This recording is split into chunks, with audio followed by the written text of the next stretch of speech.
Olá, galera! Hoje a gente vai falar um pouquinho de disponibilidade. Disponibilidade é um conceito muito importante na indústria. Quando você vai analisar a performance de um equipamento, muitas vezes a disponibilidade é mais importante até do que a confiabilidade. Por exemplo, vamos dizer que você trabalha com um equipamento muito caro, você tem que comprar os caminhões fora de estrada. Eu sinceramente não sei o preço de um, mas sei lá, 50 milhões de dólares. Provavelmente ele é mais caro que isso, mas vamos trabalhar como se fosse 50 milhões de dólares.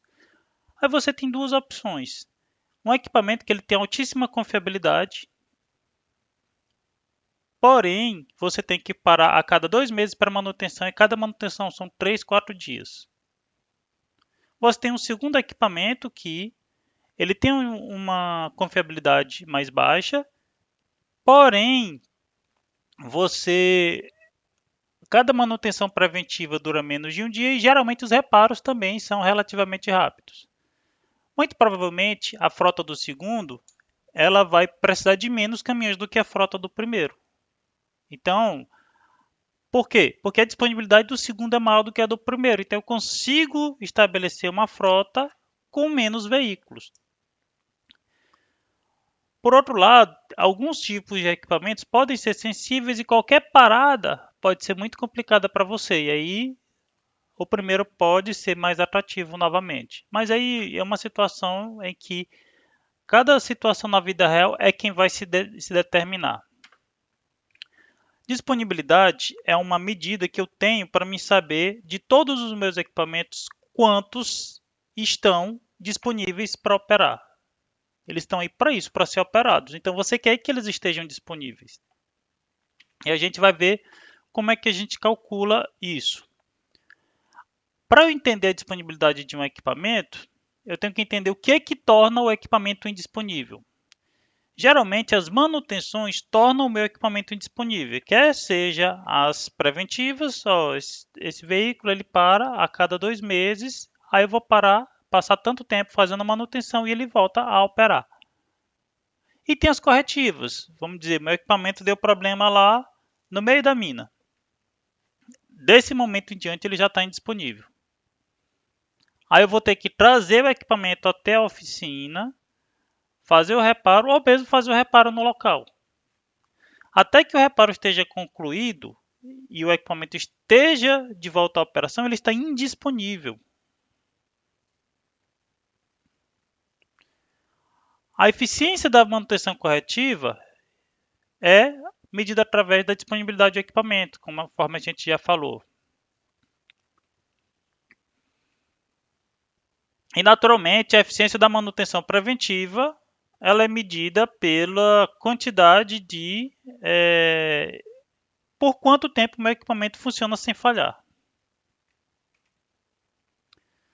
Existem duas abordagens para determinar a disponibilidade de equipamentos. Se vocês pegarem um livro, o texto que a gente adotou, ele trabalha as duas. Eu vou trabalhar de forma simplificada apenas uma delas, tá? Eu falei rapidamente um pouquinho das duas, mas vamos lá. A disponibilidade ela é um processo estocástico, porque eu tenho uma variável aleatória. O equipamento pode demorar um dia ou 60 dias para falhar. Ela é uma variável aleatória, ela é um processo estocástico. E a disponibilidade do meu equipamento ela vai depender disso, dessa variável aleatória. E o livro ele trata, inclusive, que dependendo da função de risco, eu tenho uma probabilidade de falha crescente, que é o mais comum, ou uma probabilidade decrescente. A probabilidade crescente significa que após a última intervenção de manutenção, a probabilidade de falha vai crescendo com o passar do tempo. E a decrescente é exatamente o oposto. Nos equipamentos que a gente chama de reparáveis, as falhas ocorrem diversas vezes ao longo do tempo. E ele, inclusive, chama de função de intensidade, que é que ela me mostra quando a probabilidade de falhar é maior. Se a densidade vai crescendo, naturalmente meu equipamento ele está se deteriorando. Como eu já adiantei, é o mais comum. Você faz a manutenção no equipamento, vamos dizer que eu tenho equipamento que funciona a cada 3 meses, que tem manutenção preventiva trimestral. Nos primeiros 2, 3 meses, a quantidade de falhas é relativamente pequena, no primeiro mês. No terceiro mês, a quantidade de falhas já é maior. Ou seja, o equipamento vai se deteriorando, o óleo vai ficando mais desgastado, algumas peças vão ficando um pouco mais frouxas, estão propensas a falha. Agora eu vou mostrar dois gráficos que dão uma ideia de como isso funciona. Aqui é a função intensidade de falhas. Veja que no meu primeiro caso eu tenho uma função decrescente. Veja que eu tenho cada asterisco desse aqui é uma falha. Eu tenho uma quantidade grande de falhas concentrada no início. Este segundo aqui já é o contrário. Veja que no início eu tive poucas falhas, já no final eu tive uma concentração maior de falhas. Então, o equipamento vai se deteriorando com o passar do tempo. Como eu já adiantei a vocês, todos os casos que eu trabalhei na vida se enquadram aqui, mas existem naturalmente casos neste gráfico. Bem, agora a gente vai ver um pouquinho como que eu transformo isso em disponibilidade, que é um valor importante. Você chegar numa área para trabalhar, você vai ter uma série de indicadores. Você tem geralmente destacado lá. Disponibilidade física do equipamento, 0,82. Como que a gente chega a esse cálculo? É isso que a gente vai ver agora, pelo menos de forma resumida. Eu optei por trabalhar de forma resumida, que é o que eu vi trabalhando na prática. Existem cálculos um pouco mais complexos, mas como eu já falei a vocês, geralmente, quando você adota metodologias mais complexas, você dá preferência a ferramentas computacionais para fazer isso. O estado do equipamento, são dois possíveis. Ou o equipamento está operante, ou ele está inoperante. E veja que não necessariamente um equipamento operante ele está operando. Do ponto de vista da manutenção, você quer que o equipamento esteja operacional. Mesmo que a parte da operação não esteja precisando dele nesse exato momento, você quer que ele esteja operacional. Então o equipamento está lá disponível. Se você vai usar ou não é outra história. Quando o equipamento está operando, eu tenho x de t igual a 1. Ou seja, ele está disponível. Quando o meu equipamento não está disponível, x de t igual a 0. Daí nós temos o nosso valor de disponibilidade, que é um valor entre 0 e 1. Se o meu equipamento ficasse 100% do tempo disponível, a disponibilidade era 1. Se ele nunca ficasse disponível, a disponibilidade era 0. Então, quanto mais tempo ele ficar disponível, maior é esse valor, mais próximo de 1 ele vai ficar. Aqui eu tenho um gráfico que eu peguei mais uma vez do livro. Está aqui. Meu equipamento ele está operando. X1. Aí ele tem a primeira falha. Depois que ele falha, eu vou ter que fazer o reparo. Tempo de reparo. Voltou a operar. Aí eu tenho X2, que é ele novamente operando. Tenho a segunda falha. Aí eu vou ter que repará-lo novamente para que ele volte a estar operacional. Perceba que para este equipamento aqui, o tempo total é de 0 até aqui. E o tempo que ele está disponível para operação é x1 mais x2. Então, naturalmente, o tempo total é x1 mais R1 mais x2 mais R2. E a disponibilidade é x1 mais x2 dividido por isso aqui tudo. É isso que a gente vai ver no exemplo já já.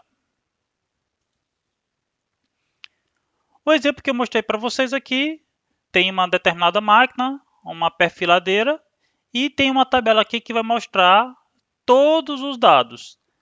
Aí estou pedindo que a estimativa de MTTF, né, tempo médio até falha, e tempo médio até reparo, a disponibilidade do equipamento durante 6 meses, o número esperado de renovações e a disponibilidade do meu equipamento. Aqui eu tenho uma tabela com os dados para vocês. Então vamos lá. A minha primeira falha demorou 5,8 e 0,2 tempo até reparar. Por isso que o tempo da ocorrência foi 6.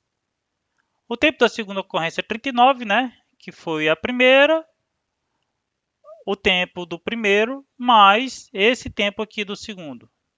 Então, ele demorou 32,8 até falhar e o tempo até reparo foi 0,6 em dias, tá? Ele está considerando dias aqui.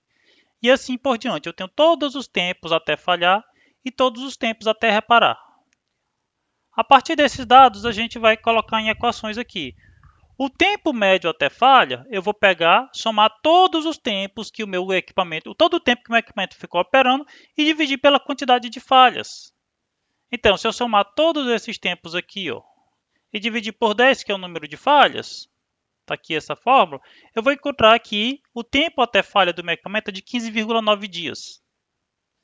E da mesma forma que o tempo médio até falha, eu vou calcular o tempo médio até reparo. Eu vou pegar o tempo de todos os tempos de reparo, vou somar e dividir pela quantidade de reparos e ter uma média de 1,2 dia.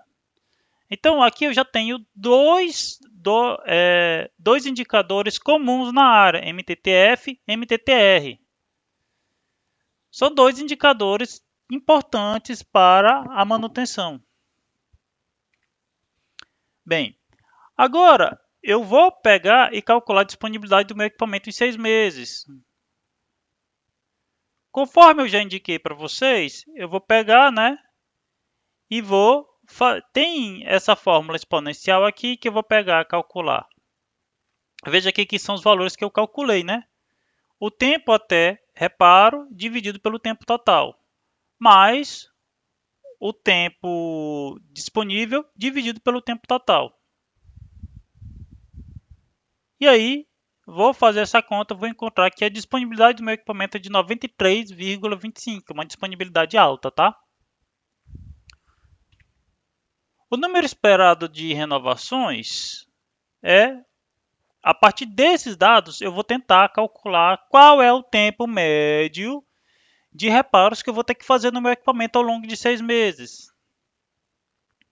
Então, eu vou pegar os dados que eu já tenho e vou substituir na fórmula. Eu vou encontrar o valor de 10,62, ok? E por fim, como eu vou pegar e calcular de forma um pouco mais simplificada a minha disponibilidade do equipamento. Pela minha experiência, geralmente a gente utiliza basicamente este primeiro e este quarto aqui, tá? Esses outros dois aqui são mais comuns, o 2 e o 3, né? São análises mais profundas, eventualmente alguém de um grupo de análise de falhas trabalhe com isso aqui.